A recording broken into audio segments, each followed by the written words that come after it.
Roots മന്ത്രി അബ്ദുറഹ്മാൻ താനൂരിൽ മത്സരിക്കില്ല, അല്ല ഇനി മത്സരിക്കാൻ തന്നെ ഇല്ല എന്ന് പറഞ്ഞു ഭയങ്കര വാശിയിലാണെന്നൊരു വാർത്ത വന്നിരുന്നല്ലോ. അപ്പൊ നമ്മളൊക്കെ വിചാരിക്കും, ഷെടാ സിറ്റിംഗ് മന്ത്രിയായിട്ടുള്ള ഇദ്ദേഹം അടുത്ത തവണ മത്സരിക്കുന്നില്ല എന്ന് പറയുന്നത് എന്തുകൊണ്ടാണ്? ഇദ്ദേഹത്തിന് രാഷ്ട്രീയം മതിയോ, അല്ല വേറെ എന്തെങ്കിലും ധാർമ്മികമായ ഒക്കെ മൂല്യങ്ങളൊക്കെ കൊണ്ട് ഇനി രാഷ്ട്രീയം വേണ്ട, പണിയെടുത്ത് തിന്നാം എന്നൊക്കെ വിചാരിച്ചോ എന്നൊക്കെയാണ് ചിന്തിക്കുന്നെങ്കിൽ അങ്ങനെയൊന്നുമല്ല കാര്യം. 2023 താനൂരിൽ ഒരു ബോട്ട് അപകടം നടന്നത് നിങ്ങളുടെ ഓർമ്മയിൽ ഉണ്ടായിരുന്നോ? 11 കുട്ടികളും 22 അഡൽട്സും വലിയ ആളുകളുമാണ് ആ ബോട്ട് അപകടത്തിൽ മരിച്ചത്. എന്തായിരുന്നു ബോട്ട് അപകടത്തിന് കാരണം?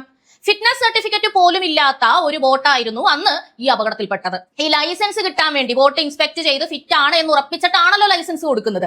ആ ലൈസൻസിന്റെ നമ്പർ ബോട്ടിൽ പ്രദർശിപ്പിക്കണമെന്ന് നിയമമുണ്ട്. ആ നമ്പറായിട്ട് ഇവർ പ്രദർശിപ്പിച്ചിരുന്നത് കൊടുത്ത അപേക്ഷയിൽ എഴുതിയ നമ്പറായിരുന്നു പോലും. ഇതൊക്കെ പിന്നീട് അന്വേഷണ കമ്മിറ്റി അന്വേഷിച്ച് തെളിയിച്ചതാണെങ്കിലും ഇതിങ്ങനെ ഇഴഞ്ഞു മുന്നോട്ട് പോയിക്കൊണ്ടിരിക്കുകയാണ്. വീണ്ടും വോട്ട് ചോദിച്ച് താനൂരിലെ ജനങ്ങളിലേക്ക് താൻ ഇറങ്ങിച്ചെന്നാൽ ഈ ബോട്ട് അപകടത്തിന്റെ കാര്യം എന്തായി?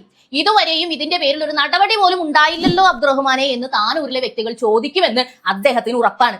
അത് നേരിടാൻ പറ്റാത്തത് കൊണ്ടാണ് അദ്ദേഹം താൻ ഇത്തവണ മത്സരിക്കാനില്ല എന്ന് പറഞ്ഞത്. മറ്റു മണ്ഡലങ്ങളിൽ ഇദ്ദേഹം മത്സരിക്കേണ്ടതില്ല, താനൂരിൽ തന്നെ നിന്നാ മതിയെന്ന് CPM എന്തുകൊണ്ടാണ് വാശി പിടിക്കുന്നത്?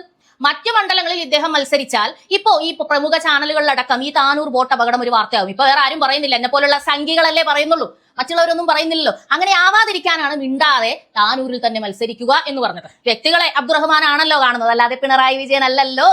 അപ്പോ വോട്ട് ചോദിച്ചു വരുന്ന ഓരോരുത്തരും ചെയ്തതും ചെയ്യാത്തതും മറക്കാതിരിക്കുക, എന്നാൽ മാത്രമേ നിങ്ങളെ പ്രബുദ്ധരെന്ന് പറയാൻ പറ്റൂ എന്റെ മലയാളികളെ.